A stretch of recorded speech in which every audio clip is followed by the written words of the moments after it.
Hello everyone, a warm welcome to new YouTube video. I hope you are all fine and safe and your preparation is going great. So आज की video बहुत special and बहुत खास होने वाली है क्योंकि आज की वीडियो उन स्टूडेंट्स के लिए है जिनको रीडिंग सेक्शन डिफिकल्ट लगता है या टाइम पर आंसर्स नहीं मिलते या जिनका स्कोर जो है रीडिंग में वो स्टक है 5.5, 6 या 6.5 पर और आप अपना ड्रीम स्कोर लेना चाहते हैं। अगर आप उनमें से एक हैं तो आज की वीडियो आपके लिए बहुत खास होने वाली है और इन्फॉर्मेटिव भी होने वाली है क्योंकि आज की वीडियो में हम वो पावरफुल रीडिंग स्ट्रेटजीज के बारे में बात करेंगे जो आपको आपका ड्रीम स्कोर हासिल करने में हेल्प करेंगी। सो वीडियो को लास्ट तक जरूर देखना और अगर आपने अभी तक चैनल को सब्सक्राइब नहीं किया प्लीज़ चैनल को सब्सक्राइब कर ले क्योंकि बाद में आप भूल जाते हैं।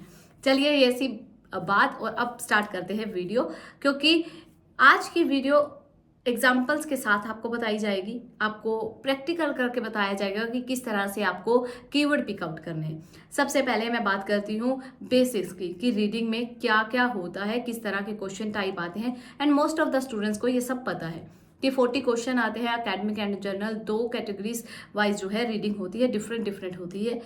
40 क्वेश्चन होते हैं, क्या टाइप्स होती हैं क्वेश्चन की, 1 घंटे का टाइम मिलता है और ट्रांसफर के लिए टाइम नहीं मिलता। सो आपको टाइम टू टाइम जो है क्वेश्चन करके वो ट्रांसफर करने होते हैं।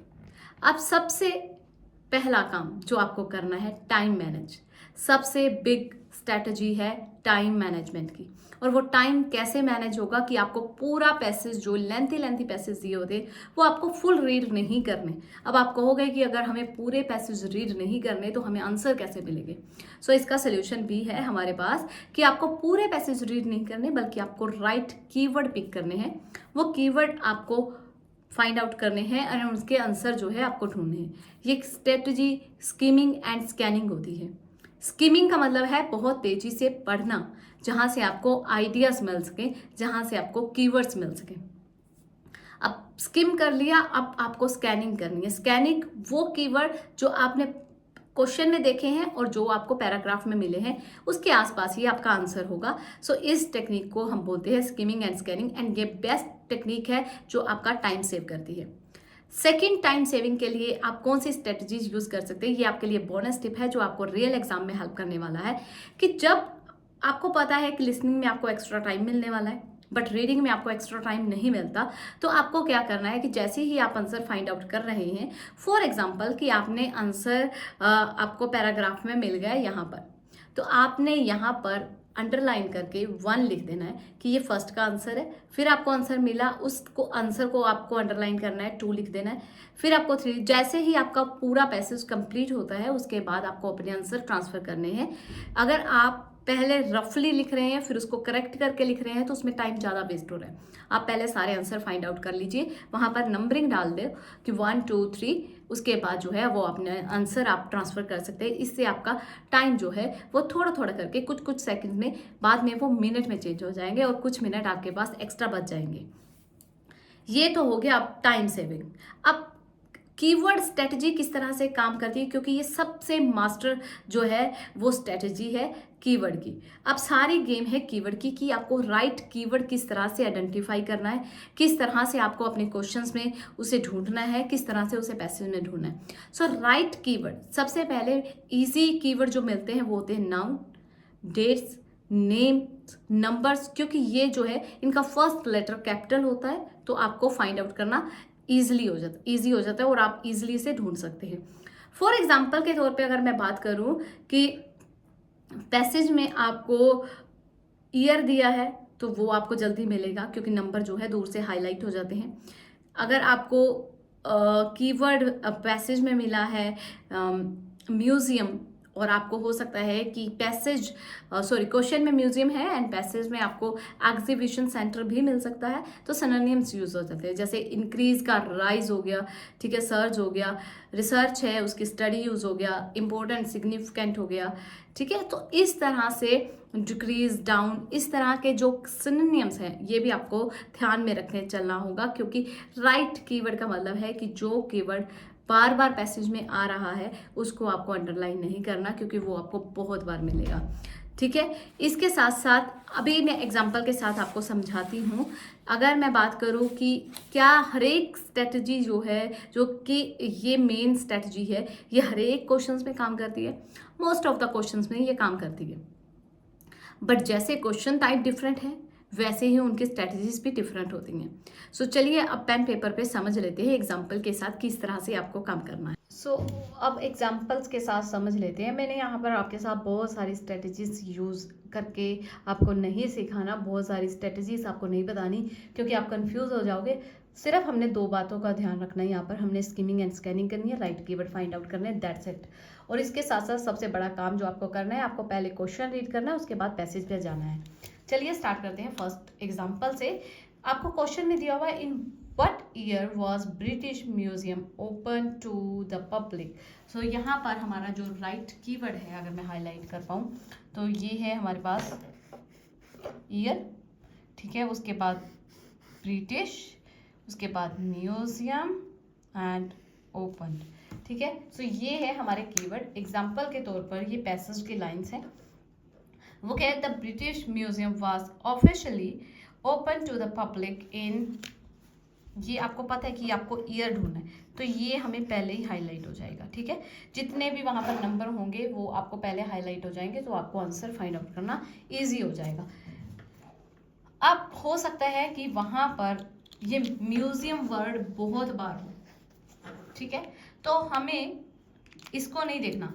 उन्होंने पूछा है किस साल में, हो सकता है कि यहाँ पर ईयर एक दिया है, नीचे जाके एक ईयर और दिया हो, 1800 कुछ दिया हो, तो आपको ये देखना है कि ऑफिशियली ओपन कब हुआ था। ओपन की जगह पर यहाँ पर एस्टेब्लिशमेंट भी हो सकता है, ओपन की जगह पर यहाँ पर हो सकता है कि यहाँ पर ओपन हुआ है ऑफिशियली, फिर आपको नीचे जाके उन्होंने रीओपन करके कुछ लिखा हो, आप कंफ्यूज हो जाओ कि यहाँ पर भी डेट है और यहाँ भी डेट आ गई, तो अब क्या किया जाए। आपको जो है कीवर्ड अगर फाइंड आउट किया है तो आपको वो लाइंस, उसके आसपास की 2 या 3 लाइंस जो है अच्छे से रीड करनी है, उनका मीनिंग समझना है ताकि आपको क्लैरिटी मिल सके।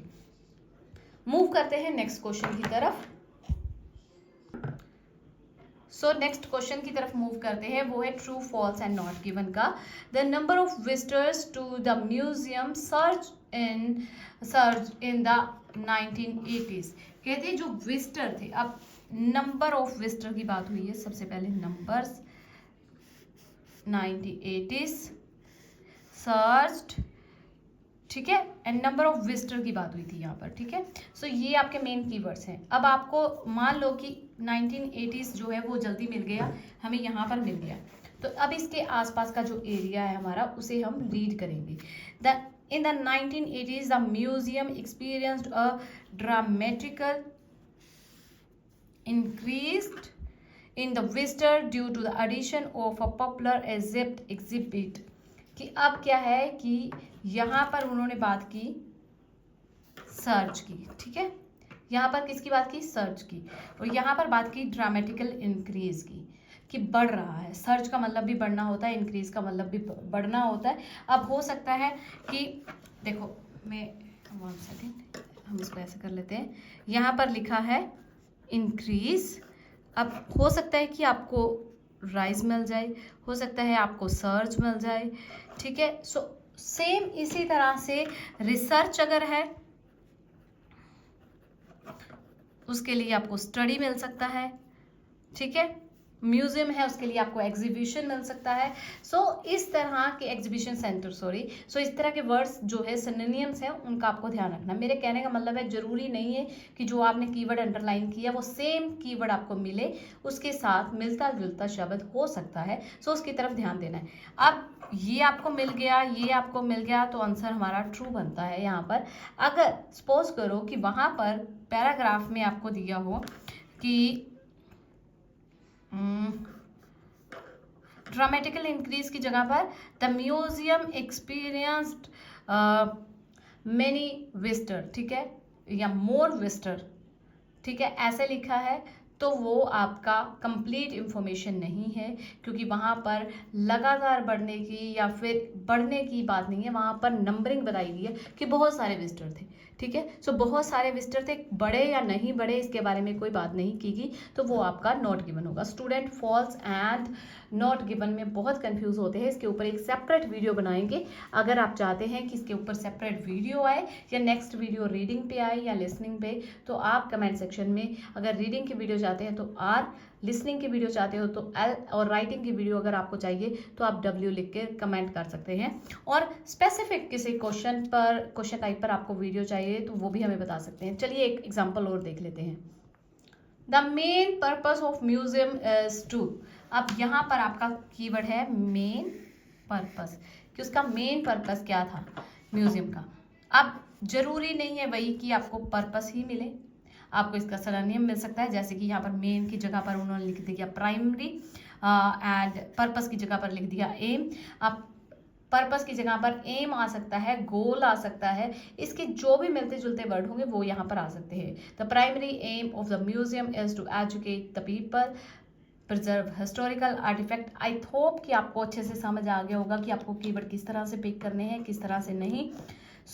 अगर आप चाहते हैं कि इस तरह की वीडियोस और अपलोड हो और इस तरह की वीडियो आप और ज़्यादा देखना चाहते हैं तो चैनल को लाइक, शेयर और सब्सक्राइब जरूर कर लेना। साथ ही साथ अगर स्पेसिफिक किसी क्वेश्चन टाइप में आपको प्रॉब्लम आ रही है तो आप लिख सकते हैं कमेंट सेक्शन में। आपके वैल्यूएबल फीडबैक हमारे लिए बहुत ज़रूरी है, हम उसके ऊपर वीडियो जरूर बनाएंगे। Thank you for watching this video, thank you for your love and your support.